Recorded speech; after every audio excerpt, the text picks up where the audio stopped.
Kent won for the first time at the 6th attempt in this season's Friends Life T20, sending Hampshire to their first defeat in this form of the game in a year, the margin of success being just 8 runs.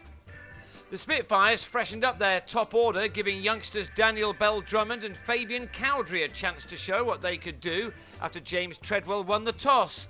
And the two did well, playing some neat shots to pick up their boundaries in an opening stand of 55, which was made in the first 6.5 overs. That partnership was ended by Danny Briggs, who bowled Cowdrey for a promising 21. Briggs struck again in his next over as, on 27, Bell-Drummond was caught at deep mid-wicket to depart at 64 for 2. The score read 76 for 2 at the halfway stage, but Kent were then pegged back when Darren Stevens gave Briggs his 3rd wicket as he ended with 3 for 19 from his 4 overs. Kent kept on losing wickets just at the wrong time as the impetus was lost. Next to go was Alex Blake, taken by FLt20 off Liam Dawson for 9. While Geraint Jones followed in the next over, allowing Dimitri Mascarenhas to get his name in the wicket column.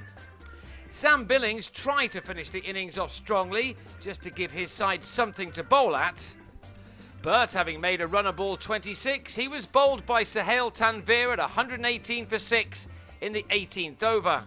Matt Coles and Vernon Philander followed, leaving it to Treadwell to take his side to 143 for 8 from their 20 overs.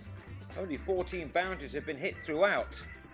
In recent times, Hampshire have been devouring such targets for fun, and when Carberry took on Philander, striking him for an early maximum, 25 runs had come off the first 4 overs. But to start the 5th over, Philander broke through as James Vince gave Blake a catch to go for 5. The Royals have consistently been England's best team in this format for a while. Their last defeat was against Kent at this very ground in June 2012, when the visitors won by only 3 runs. This didn't look as if it was going to be that close, even after Jimmy Adams could only find Adam Riley off Treadwell to leave with his side on 50 for 2 in the 9th over.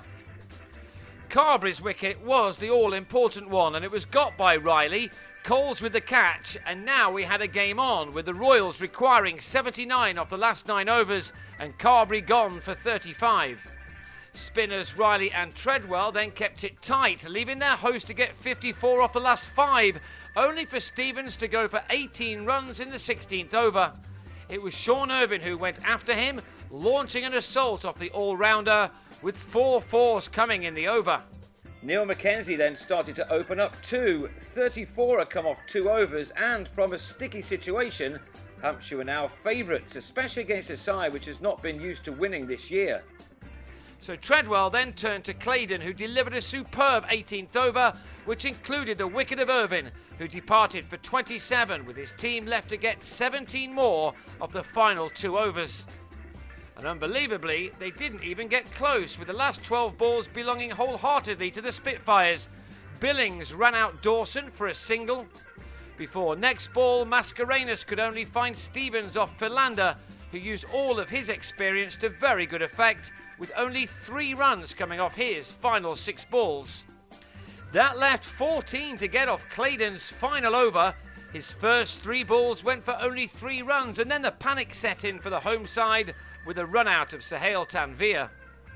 Claydon was exceptional, and he also removed Mackenzie with the penultimate ball of the match, by which time the game was lost for the home side. Claydon's 4 overs went for only 24, his last 2 at the death costing just 8. Treadwell and Riley also returned excellent figures as Kent at last tasted success in this competition this year, and what a win it was against the very best this tournament can offer. Hampshire ending on 135 for 8 after losing 5 wickets for only 9 runs. The Spitfires will be a more confident team for their next match at home to struggling Sussex. That takes place on Wednesday.